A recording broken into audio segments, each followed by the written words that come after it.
Bueno, bienvenido Marcelo Pepe, especialista en derechos reales. Gracias por acompañarnos en este ciclo denominado Voces del Nuevo Código Civil y Comercial. Muchas gracias por venir. Gracias a ustedes, Alejandro. Gracias por convocarme. Bueno, vamos a abordar algunas cuestiones relacionadas con derechos reales. Bueno, y qué mejor pregunta que arrancar con cuáles son los nuevos derechos reales en el Código Civil y Comercial.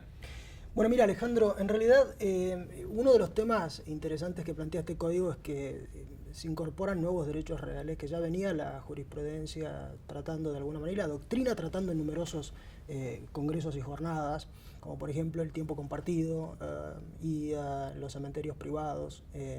La superficie constructiva se introduce también como nuevo derecho real. Algo interesante que en realidad siempre la doctrina pregonó como oportunidad perdida cuando se introdujo la superficie forestal, por ahí por la 25.509. Así que, bueno, los nuevos derechos reales, como te decía, tienen que ver con el tiempo compartido, la posibilidad de la regulación del tiempo compartido como un nuevo derecho real de propiedad horizontal. Finalmente se termina con la discusión acerca de si se le aplican los derechos reales o los derechos personales y claramente el código ya se inscribe dentro de la postura de los derechos reales y lo trata como un derecho real especial. Hay asambleas de propietarios, hay espacios comunes, hay espacios privativos, existe la posibilidad de la contribución a expensas comunes, con lo cual el régimen en general aplicado a los derechos reales tiene que ver con bastante similitud a lo que en materia de propiedad horizontal se aplica en la actualidad, se aplicó en la 13512. Bueno, la superficie de construcción también plantea importantes diferencias porque ya se puede suspender el principio de accesión. La accesión de todo lo que está construido al suelo pertenece al propietario, ya con la superficie constructiva desaparece y se puede construir por un plazo máximo de 70 años y se mantiene el plazo de 50 años respecto de la superficie forestal. Así que, bueno, después también otra introducción importante tiene que ver con el tiempo compartido y los cementerios privados, como te decía. Serían las novedades en derechos reales: conjuntos inmobiliarios, cementerios privados, tiempo compartido y el tema de la superficie. Y superficie constructiva. Superficie constructiva. Así Perfecto. es. Y lo importante es saber que nuestro país sigue adscripto al principio de número cerrado, digamos. Ajá. Nosotros solamente podemos crear derechos reales que expresamente la legislación prevé. No es que se altera el principio de número cerrado por la creación legal. Esta nueva creación legal introduce nuevos derechos reales, pero sin embargo seguimos adscriptos al sistema de que cualquier creación de derecho real prohibido plantea la nulidad de esa creación o cualquier alteración de un derecho real permitido, como otrora quería el 2502 del Código Civil, ¿no es cierto? Así que es importante saber que a pesar de esta nueva introducción de derechos reales, nosotros seguimos con un principio de orden público imperativo en el país. Los derechos reales solo pueden ser creados por la ley y esta nueva disposición o esta nueva incorporación no hace más que adecuarse a lo que ya la doctrina y los operadores jurídicos venían queriendo desde hace tiempo. Perfecto, muy claro.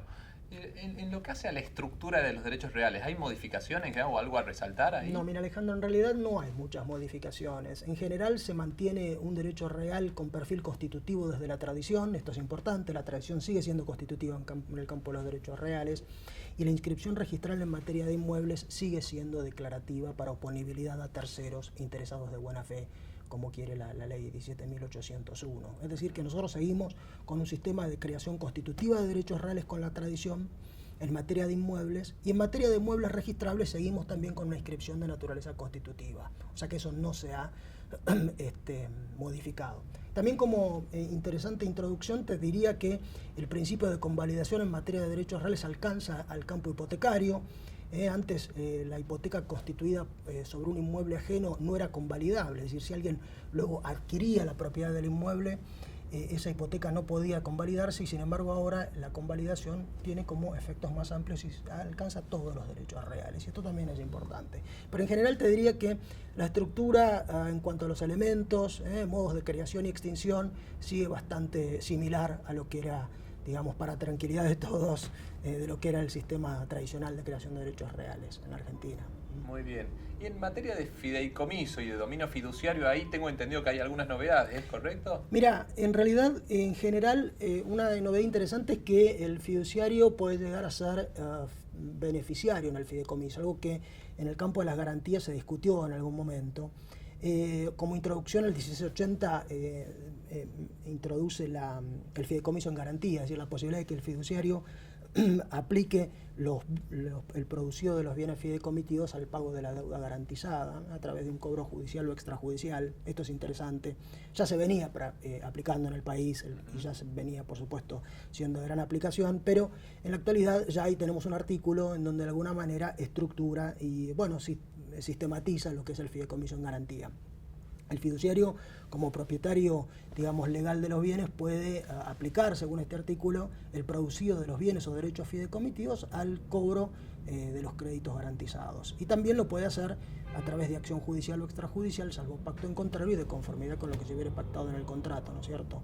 Pero sí, luego tenemos que, vas a ver que el dominio fiduciario está legislado casi coetáneamente después del contrato de fideicomiso. Aparece toda una legislación en materia contractual del contrato de fideicomiso y luego, metodológicamente, aparece la regulación del dominio fiduciario. Un dominio fiduciario que tiene, te diría yo, las características que tuvo en la actualidad siempre, es decir, es un dominio sujeto a un plazo o al advenimiento de una condición y al fin de ese plazo de advenimiento con una condición, la extinción del fideicomiso transmite los bienes al fideicomisario, que es el destinatario final de los bienes. Pero digamos, la estructura es exactamente idéntica a lo que era el fideicomiso del artículo 2662, con una extinción de tipo no retroactiva. Es decir, cuando se extingue el fideicomiso, los actos del fiduciario permanecen estables y no pueden, digamos, no producen efectos retroactivos, salvo que se pacte lo contrario, que la ley también lo permite,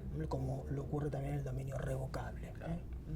Y por último, una pregunta para cerrar. En materia de garantías, concretamente en materia de hipoteca, ¿hay alguna novedad interesante o controvertida, por lo menos? Mira, ¿no? En materia de garantías, el código trae sistematiza, te diría yo, a mi forma de ver, en forma positiva o en forma favorable, lo que es una teoría general de las garantías, establece cuál es la teoría general aplicable a todas las garantías y luego digamos, dedica 2 o 3 artículos a cada uno de los derechos reales de garantía en particular, que son la prenda, la hipoteca y la anticresis. Como novedad te diría 2 cosas. La primera de ellas es que el derecho real de anticresis en el país aparece como un crédito privilegiado. Nosotros teníamos una anticresis que no tenía privilegio, salvo el ejercicio del derecho de retención por parte del anticresista, pero hoy la anticresis tiene privilegio. Y en el campo hipotecario te diría yo que aparece una novedad que también era producto de una aplicación ya en el campo jurídico, que tiene que ver con la introducción de las hipotecas de máximo.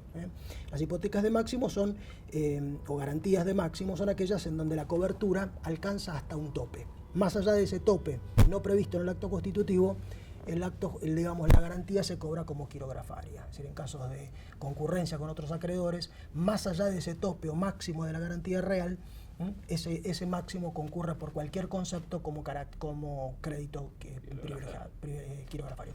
Te diría que esto también aplica no solo a la hipoteca, sino a todas las garantías reales como a la anticresis y la prenda. Acordate entonces las garantías de máximo como, digamos, una fuerte, digamos, me parece a mí, una introducción favorable y que garantiza un poco la estabilidad del derecho del acreedor, ¿no es cierto? Y del deudor también. Seguro.